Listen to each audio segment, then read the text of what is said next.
So first of all, I'm going to try pronounce your name good because for me it's also difficult. I would say it's Ondrej Balvin. Is that good or?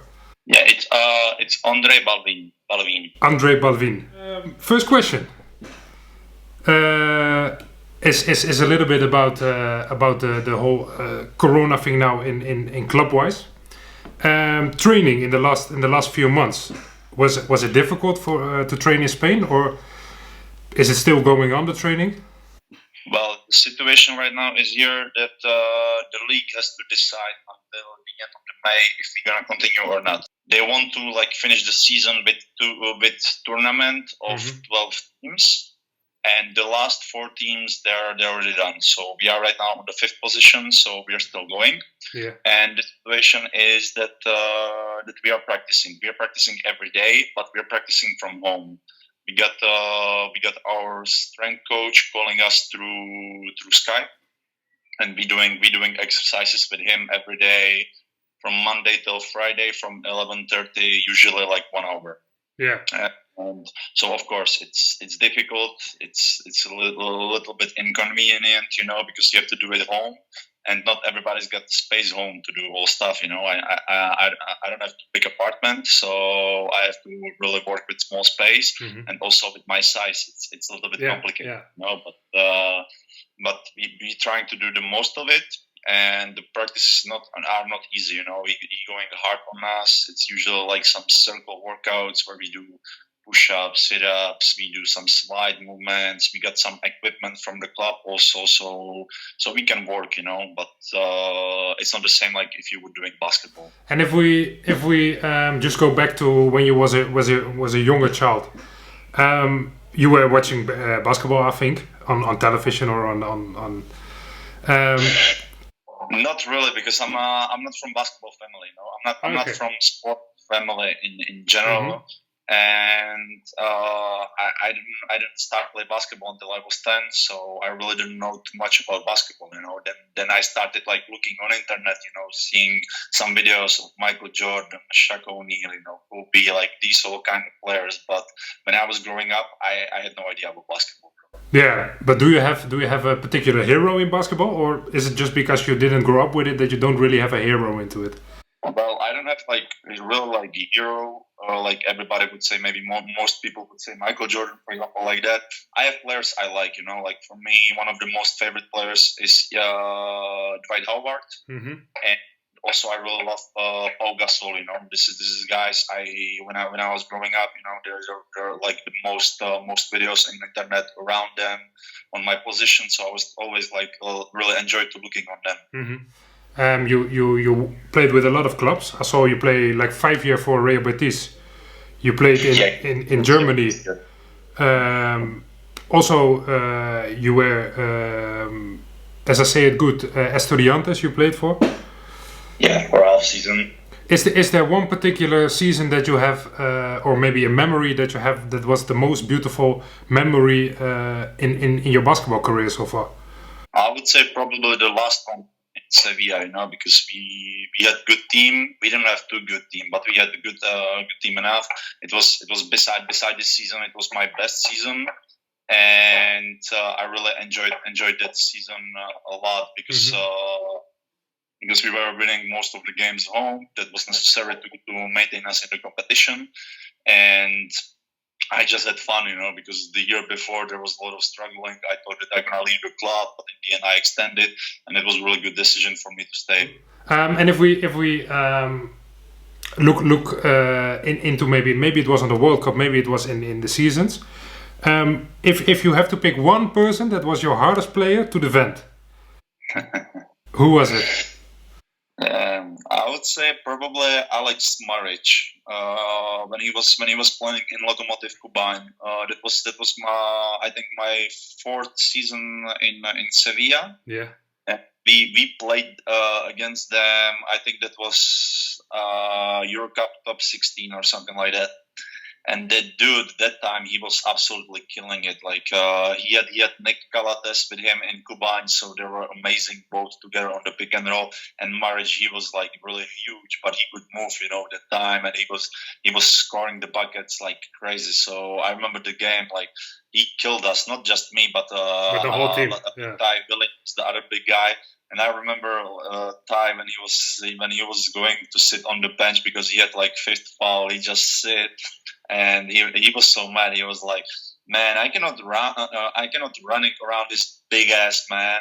It's crazy." Like he was really big, and he was killing us. And is that also? Of course, you have a lot of memories in basketball. But if you have to pick like the most funny one, can you tell us what was your most funny memory about basketball? Oh, I got too many, but the problem is like I cannot tell them, because there's a lot of guys involved. Yeah.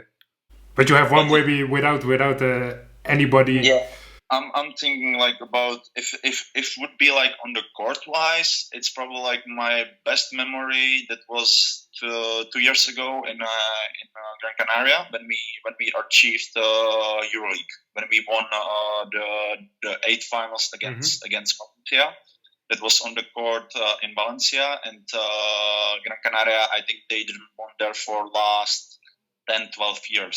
So it was something huge. Everybody went crazy, on the court. We were start celebrating. I remember Gal McKell, he was doing their stars, like gymnastic. That was crazy. That was probably like my most amazing moment. Yeah, because you could see that the crowd was really waiting for that moment for so many years. And yeah, exactly. And the odds were against us like completely, and we had really like crazy situations. We went to overtime on free throws because there were free throws. We missed one, and we were fighting for the rebound. I was fighting for the rebound, and one of the players of Valencia, he catched the ball, but without any reason, he just let the ball go and he kicked it.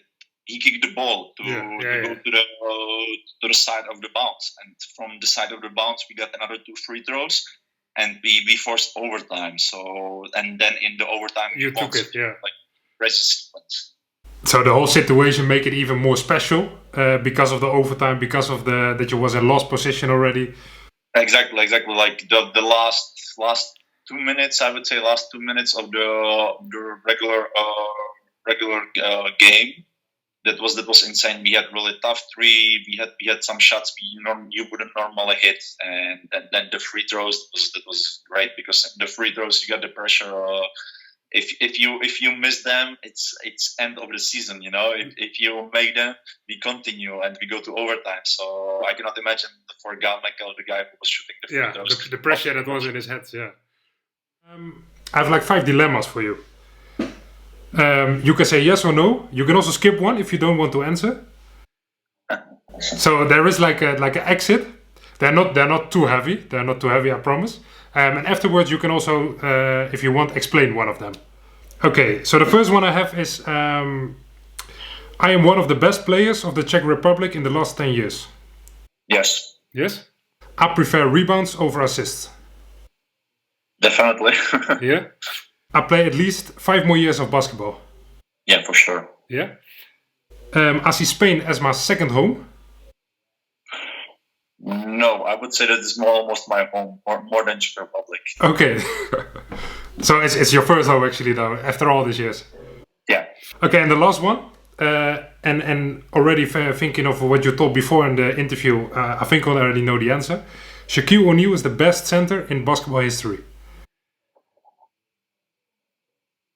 Tough choice. I cannot probably. I'm gonna exactly. That's the question. I'm gonna skip, and I'm gonna just explain why after. Yeah. No. Well, this was already the 5 dilemmas. Okay. So the last question. I would say it's really tough to compare. Because you got so many great players in the past, and the times were different. Like you can easily say Bill Chamberlain is probably, by statistics, definitely is the best one. But the competition he played against, I cannot say if it was the same level as Shaquille O'Neal was playing, but they changed so many rules for Wilt, so he cannot dominate. They didn't do the same for Shaq, and they saying that what I read about Wilt, they saying that he was really like freak of nature, that he was really fast, he was so athletic. So it's and he was really strong. So this is really like hard to say. So I would say you cannot say who's the best center of all the time. Was You one just of the can best. always like take from some certain period. You can take the best players. That's in general. Mhm. Like if you say if it's MJ better than LeBron or Kobe, I'm just saying depends on what from what stand you're taking it, but it's really difficult to compare them if they don't play against each other in their primes, and it's really hard to answer for that. Okay, then I have like a final question. Do you have to say something to maybe the young children that play basketball now and that they have the dream to become a basketball player? Well, of course, this is not easy. It's not easy way. It's gonna be always a lot of discipline. A lot of hard work. I can say for my example, until 15 years old, I was really bad. I was just tall guy who could catch some rebound. He could block some shot. But I was really I wasn't coordinated. I couldn't really run good. And in my last 2-3 years, between 15 to 18, like when you're finishing the junior age, I really developed into one of my best players of my generation. And that's the thing, like you can work hard as much as you can, and sometimes you're always gonna have somebody better who is it. But Mhm. that's part of it. But it doesn't mean that if somebody's better in one part, you cannot be better in the six other aspects parts, of the yeah. game. It's just about to have great time. If you feel that's something you want to pursue, definitely go for it. It's not easy, but if you're gonna work hard, maybe you're gonna be lucky in the end, and you can make it pro. Well, okay, then I'd like to thank you for the little time you had for me. I enjoyed it.